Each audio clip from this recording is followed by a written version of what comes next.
I get this question all the time.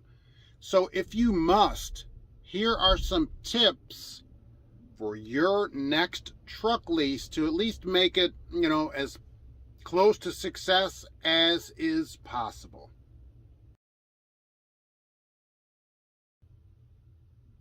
Hello, and welcome to Trucking Answers. I'm Mark, your lease purchase host.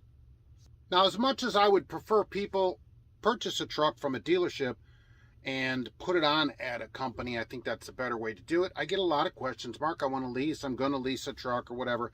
So let's give some tips on making that lease successful as it possibly can be. These are not in any particular order. First off, the lease should be one that you can get out of at any time. It should be one where you can walk away, a walk-away lease. Okay, so make sure you can walk away from the lease. And as in any business transaction and anything, make sure you read everything and understand everything. Don't take their word for it or anybody else's word for it. Make sure that it's, given to you in a way that you understand.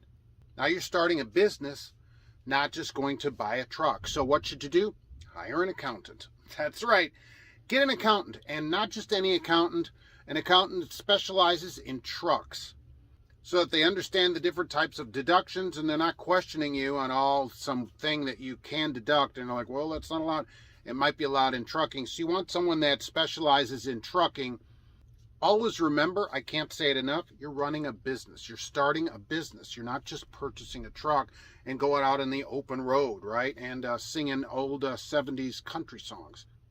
Keep that in mind. Everything you do is a business decision.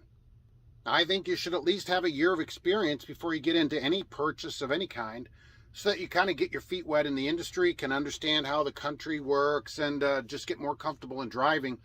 And I do think that if you're company driver for that time, you should run your truck the way you would be running as if it was a lease. So thinking of the company you're going to go to, how much do those loads pay? What would a load pay, right?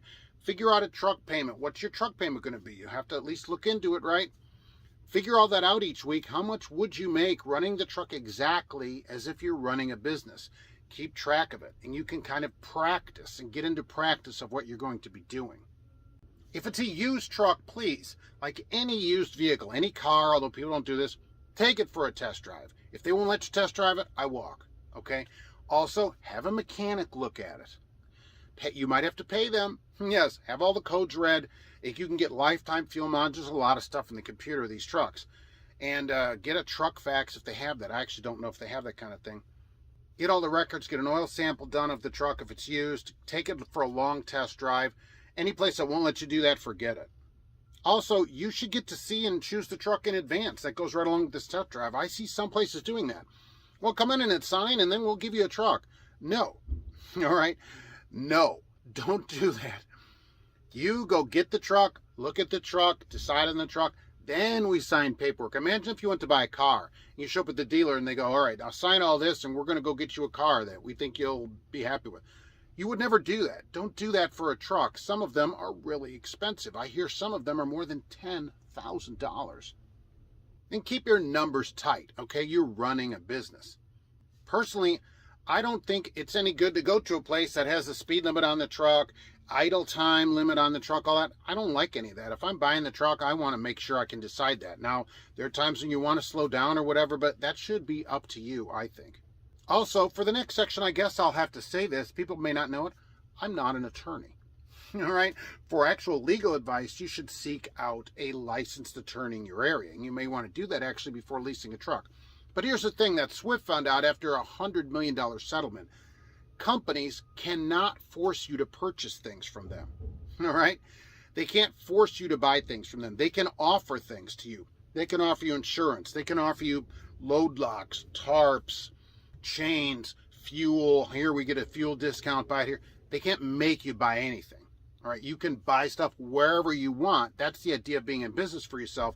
You can buy things anywhere. So a company that says you must buy this, you have to buy our insurance, you have to have a camera, which I've seen at some place of leasing, you got to have a driver-facing camera and all. They can't do any of that, okay, in my non-legal opinion.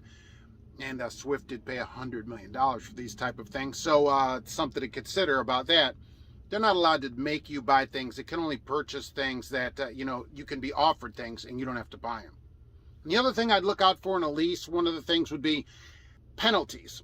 Some companies say, oh, well, if you get a speeding ticket, it's $500 penalty also out of us. If you have an inspection and you don't pass it, it's $250 or $250 per point, that kind of thing. If you're late, $500. If you're late, okay, forget all that. All right, there could be reasons why you're late. Maybe I'm stuck in traffic. Oh, now I'm going to eat $500? I don't think so. So I don't like any of that kind of stuff either. Make sure you go through the whole lease and how everything you need to know, how everything pays. Remember, you're running a business. And I think you should look in advance on their rates and talk to the drivers, of course, as usual. What are they paying? You know, let them show you. What does this load pay? Here's a load. What does it pay? What does this pay, right? What's the payment? All that stuff. That all has to be hashed out in advance. It isn't something you decide in 2 minutes. You want to lease? I guess. You got a blue truck? All right, I'll take it. You have a green truck? I'll take it, right? So none of that kind of stuff. That's a few things I think you should go and at least think about before leasing a truck. I know some of you are going to go do it. So that's a little bit of info in advance of doing it, although, you know, there are different ways to do it, but that might be one way to do it. I'm sure there are more people that are leasing, and owners can drop more comments down below to help other people. So that's the tips for today. Thanks for watching. We'll be back soon with another Leased Trucking Answers.